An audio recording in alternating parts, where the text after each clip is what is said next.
स्वागत है आपका राज एजुकेशन में। टीचिंग एग्जाम्स की तैयारी करने वाले सभी लोगों के लिए खुशखबरी।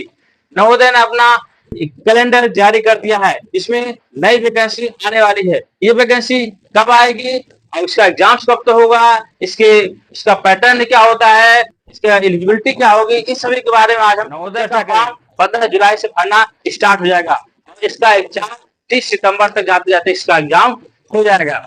अगर हम इसकी योग्यता की बात करें तो टीजीटी वालों के लिए जिस सब्जेक्ट से आप पढ़ रहे हैं उसमें आपका ग्रेजुएशन होना चाहिए, बीएड होना चाहिए और साथ साथ सीटेट पास होना चाहिए। अगर हम पीजीटी की बात कर रहे हैं तो जिस सब्जेक्ट से आप पढ़ रहे हैं उसमें आपका पीजी होना चाहिए और प्लस आपका बीएड होना चाहिए। पहले बीएड कंपल्सरी नहीं था लेकिन अब बीएड को कंपल्सरी कर रहा है।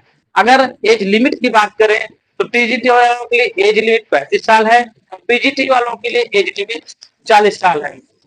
अगर हम सैलरी की बात करें तो उसका सैलरी पैकेज बहुत ही आकर्षक है। टीजीटी वालों का सैलरी 75,000 70,000 से स्टार्ट होती है और पीजीटी वालों की सैलरी 75,000 से स्टार्ट होती है। अगर हम सिलेक्शन प्रोसेस की बात करें तो सबसे पहले आपका सीबीटी होगा, कंप्यूटर बेस्ड टेस्ट होगा, उसके बाद रिटन एग्जाम्स होगा, उसके बाद आपका 1 या 2 महीने बाद आपका इंटरव्यू होगा। इतना आप रिटन में पाए रहेंगे उसका उस मार्क्स का 80% और जो इंटरव्यू में पाए रहेंगे उसका 20% दोनों को जोड़ा जाएगा। उसके बाद मेरिट बनाई जाएगी। उस मेरिट में आपका अगर स्थान आता है तो आप चयनित हो जाएंगे। अगर हम एग्जाम पैटर्न की बात करें तो टीजीटी और पीजीटी दोनों में 150 नंबर की क्वेश्चन आते हैं। 10 नंबर का जनरल अवेयरनेस दोनों में आता है, टीजीटी पीजीटी दोनों में। रीजनिंग एबिलिटी 20 नंबर की रीजनिंग एबिलिटी पीजीटी में आती है और टीजीटी में 10 नंबर की आती है। नॉलेज ऑफ आईसीटी 10 नंबर का, मतलब आपको कंप्यूटर का नॉलेज भी होना चाहिए।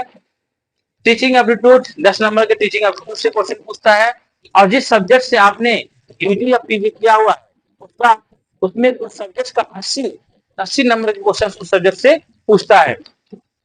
फिर आता है language competency. Language competency check करता है कि क्या आपको लैंग्वेज आती है या रीजनल लैंग्वेज आती है या नहीं आती है।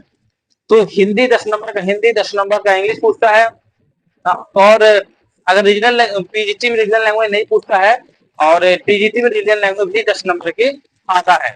तो रीजनल लैंग्वेज में आप हिंदी फारसी है तो हिंदी चूज कर सकते हैं, आप फारसी इंग्लिश चूज कर सकते हैं या अदर किसी स्टेट से आते हैं जैसे असम, गुजराती, सब लैंग्वेज भी आप चूज कर सकते हैं।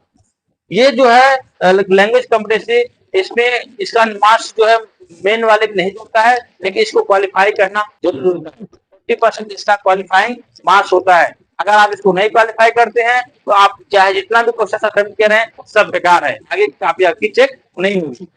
ठीक, यह एग्जाम्स 3 घंटे का होता है और इसमें 1/4 नेगेटिव मार्किंग है।